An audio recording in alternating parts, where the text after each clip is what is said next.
آفا آمینہ، کیا بے خوف ہیں اہل القری بستیوں والے، ان یأتیہم کہ آئے ان پر بأسنا ہمارا عذاب، بیاتاً راتوں رات، وہم نائمون اور وہ سو رہے ہوں۔ آوا آمینہ، کیا یہ بے خوف ہیں اہل القری بستیوں والے کہ آئے ان پر بأسنا ہمارا عذاب، ضحیٰ و دن چڑھے، وہم یلعبون اور یہ کھیل کود میں مصروف ہوں، یعنی جب یہ کھیل کود رہے ہوں۔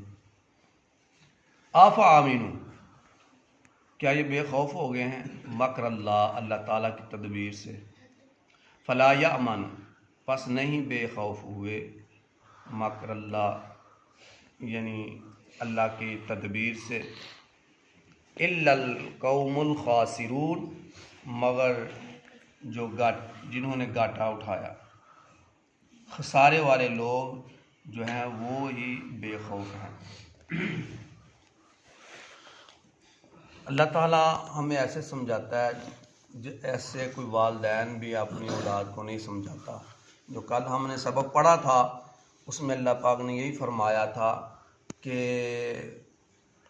ایک آیت جو ہم نے پڑھی تھی اس میں اللہ پاک نے یہی فرمایا تھا کہ اگر تمہاری نافرمانیوں کے باوجود بھی میں تمہیں دے رہا ہوں تو پھر خیال کریں اس میں کوئی اللہ کی تدبیر ہے کہ ہم گناہ بھی کیے جا رہے ہیں، نافرمانیاں کیے جا رہے ہیں، نماز پہ نماز چھوڑی جا رہے ہیں، لوگوں کا دل دکھا رہے ہیں، سارے معاملے، اللہ پھر بھی ہمیں دے رہا ہے، دروازے کھلے ہوئے ہیں، پھر سمجھ جاؤ اس میں اللہ تعالیٰ کی تدبیر ہے۔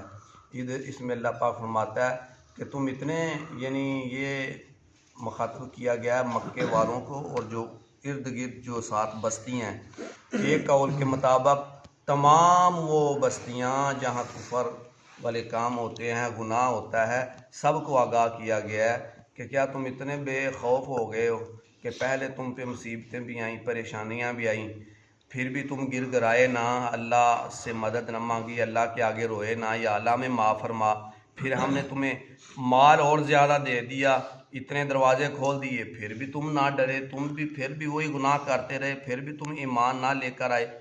تو فرمایا کیا تم ڈرتے نہیں تم کہ راتوں اگر تم رات کو سو جاؤ اس وقت عذاب آ جائے تو پھر کیا کر سکو گے، یا دن چڑھے؟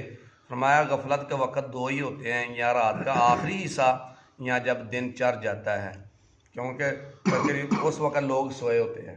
ہاں جی، تو دن چڑھے سب لوگ کھیل کود میں مصروف ہو جاتے ہیں اپنے کاموں میں، تو آخری حصے میں لوگ سوئے ہوتے ہیں زیادہ، تو فرمایا اس وقت میرا عذاب آتا ہے۔ 1-2 حدیث مبارکہ، یعنی آفا آمینو مکر اللہ، کیا وہ اللہ کی خفیہ تدبیر سے بے خوف ہیں؟ اصل میں مکر کے لغوی معنی جو ہے نا، ہم جو پڑھا مکر اللہ، یعنی لغوی معنی ہے خفیہ تدبیر، یعنی جب کہ عام محاورہ میں اس کو ایسے کہہ لو دھوکہ اور فریب، دھوکہ اور فریب، یعنی دھوکہ اور فریب کو مکر کہا جاتا ہے۔ یہاں اس کا لغوی معنی یعنی خفیہ تدبیر مراد ہے۔ اس آیت میں اللہ تعالیٰ کے خاص غضب کا ذکر ہے، چنانچہ فرمایا گیا کیا کفار اللہ تعالیٰ کی خفیہ تدبیر سے بے خوف ہیں اور اس کی ڈیل دینے اور دنیاوی نعمتیں دینے پر مغرور ہو کر اس کے عذاب سے بے فکر ہو گئے ہیں؟ سن لو پھر اللہ عز و جل کی خفیہ تدبیر سے صرف تباہ ہونے والے لوگ ہی بے خوف ہوتے ہیں اور اس کے مخلص بندے اس کا خوف رکھتے ہیں۔ یعنی خفیہ تدبیر سے بے خوف وہی ہوتے ہیں جو دنیا دار بن جاتے ہیں، ہاں جی، لیکن جو اللہ والے ہیں وہ نہیں بے خوف ہوتے، وہ ہر وقت اللہ تعالیٰ کو یاد رکھتے ہیں۔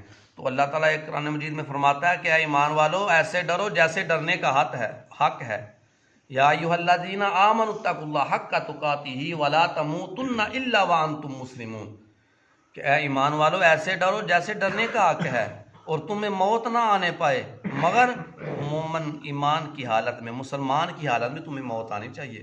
یار ہم نے کبھی یہ خیال کیا ہے؟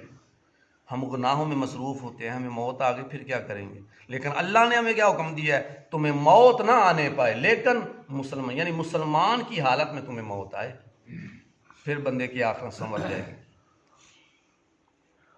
یعنی اس سے معلوم ہوا کہ اللہ عز و جل کے خوف کا دل سے نکل جانا سخت نقصان کا سبب ہے۔ اللہ عز و جل کی ڈیل یا اس کا کسی بندے کو گناہ پر نہ پکڑنا یا اس کی خفیہ تدبیر ہے، لہٰذا ہر وقت اللہ تعالیٰ کی خفیہ تدبیر سے ڈرتے رہنا چاہیے۔ حضرت جبریل علیہ السلام، میرے بھائیوں نوجوان ساتھیوں، ہر وقت اللہ سے ڈرتے رہنا چاہیے۔ یہ نہیں کہ 2 دن بندے کو خوشی ملی، پیسہ ملا، عیش و عشرت اس ملی تو بھول ہی گیا اللہ تعالیٰ کو، تو اللہ فرماتا ہے پھر جب بندہ بھول جاتا ہے پھر میں اس کو پکڑتا ہوں، اس پر میری خفیہ تدبیر آتی ہے۔ بندے کو دے کر مال بھی دیا، سب کچھ دیا، پھر اللہ تعالیٰ کی جو پکڑ ہوتی ہے نا، بندے کو کیا پتہ ہوتا ہے کہ بندہ کہتا ہے میں بڑا خوشحال ہوں، مجھے تو ہر چیز مل رہی ہے، لیکن اصل میں اللہ تعالیٰ اس بندے سے ناراض ہوتا ہے۔ ہاں اللہ نے دیا ہے، اللہ نے کرم فرمایا، تو ہر وقت اللہ کا شکر ادا کرتے رہنا چاہیے۔ دیکھو حضرت جبریل علیہ السلام ایک مرتبہ بارگاہ رسالت میں روتے ہوئے حاضر ہوئے تو رحمت دو عالم صلی اللہ علیہ وسلم نے دریافت کیا، اے جبریل علیہ السلام تمہیں کس چیز نے رلا دیا؟ کون رو رہے ہیں؟ حضرت جبریل علیہ السلام جو فرشتوں کے سردار ہیں۔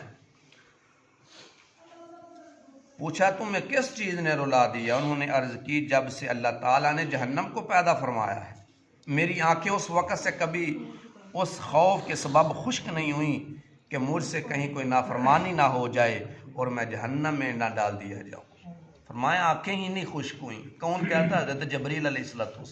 فرمایا جب سے جہنم بنی ہوئی ہے۔ ہم کہتے ہیں نہیں جو پہلی جو قومیں تھیں یار بڑی سخت ہیں، ان پر اتنے عذاب آئے، بھائی ہم ان سے بھی زیادہ سخت ہیں۔